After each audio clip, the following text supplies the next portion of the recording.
नमस्कार मित्रांनो, आज आपण शेवग्याच्या शेंगाची भाजी बनवणार आहोत आणि हे शेवग्याच्या शेंगा आणलेल्या आहेत. त्याला आपण आता कट करून घेऊया. हे शेंगा आता आपण कापून घ्यायला लागलो. काही कापल्यात, काही कापायला चालू आहेत.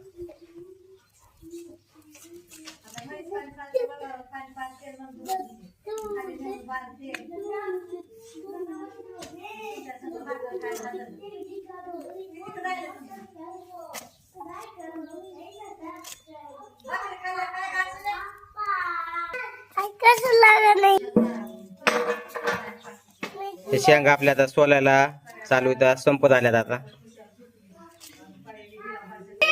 हे शेंगा धुवून काढायला लागलो आपण, स्वच्छ धुवून काढायच्या शेंगा. कारण ते शिजू घातलेलं जे पाणी वापरलं आपण शिजू घालायला, ते पाणी आपल्याला नंतर कालवण्याला वापरायचंय. हे गॅस चालू करून घेतलाय आपण. आता ह्याच्यावर हे कुकर चढविलंय आणि या कुकर मध्ये शेंगा टाकायच्या. आता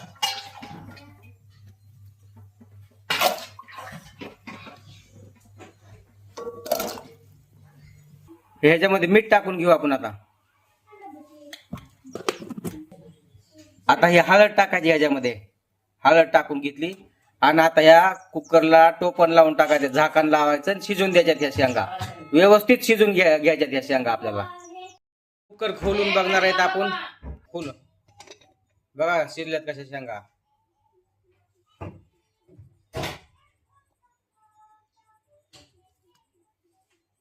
शेंगा अगदी व्यवस्थित शिजल्यात. आता चला ह्याची भाजी करून घेऊ.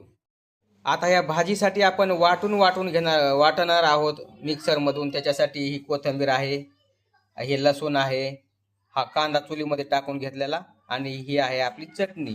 या तिन्हीचंही आपण आता वाटण मिक्सर वाटे दळून घेणार आहोत.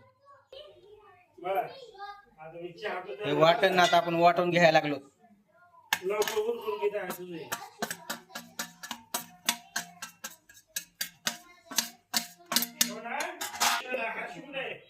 ह्याच्यामध्ये तेल टाकून घेतले आपण. आता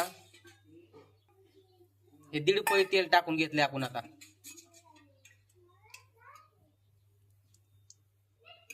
आता ह्या तेलामध्ये आपण वाटण टाकून घेणार आहोत. आपण जे आता वाटलंय ना, ते वाटण टाकून घेणार आहोत.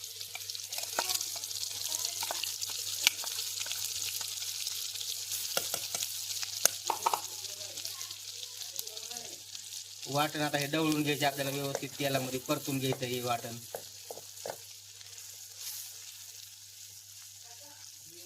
हे वाटण जर कच्चं राहिलं तर गडबड होण्याची शक्यता आहे पोटामध्ये. आणि दुसरी गोष्ट म्हणजे हे वाटण जर व्यवस्थित नाही तळलं गेलं तर काय, तर भाजीला चव बिलकुल लागणार नाही, अशी आमची आजी सांगत होती. त्याच्यामुळे हे जे वाटण आहे ना, ते अगदी व्यवस्थित या तेलामध्ये तळसून घ्यायचं, म्हणजे आपल्या भाजीला चव चांगली लागते. आणि ही शेवग्याच्या शेंगाची भाजी ना, ज्या माणसाचे हाडं कमजोर आहेत, ज्या माणसाचे दात कमजोर आहेत, त्या माणसांना आवश्यक खाल्ले पाहिजे. कारण या भाजीमध्ये कॅल्शियम मोठ्या प्रमाणामध्ये असते. या 1/2 पळी पाणी टाकून आपण व्यवस्थित ह्याला ढवळून घ्यायला लागलो.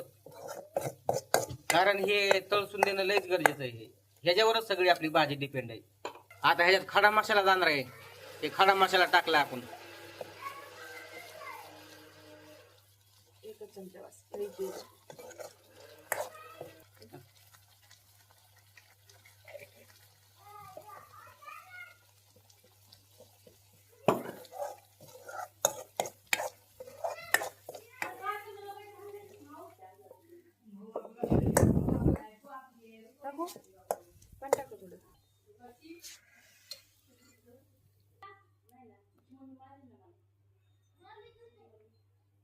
आता आपली ग्रेव्ही मस्त झालेली आहे. ह्याच्यामध्ये शेवग्याच्या शिजलेल्या शेंगा टाकून घ्यायच्यात आता.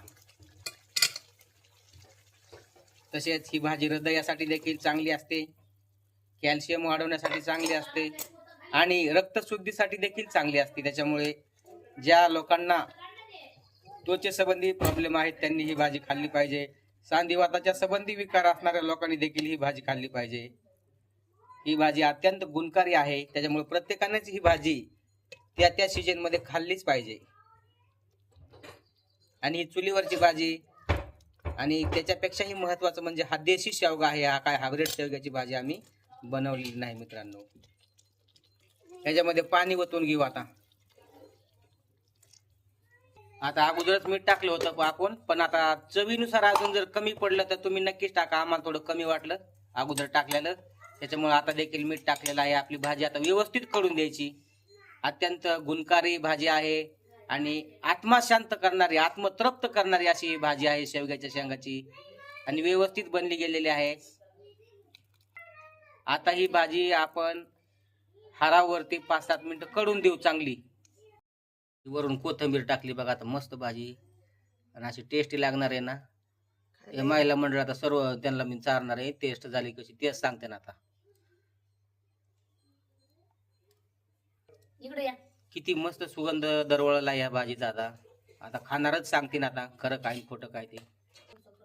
तिखट लागते. बस शेंग टाकली. शेंग लावली.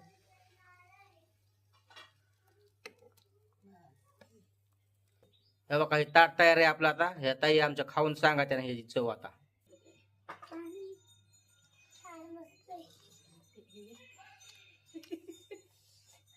मस्त भाजी का नंबर.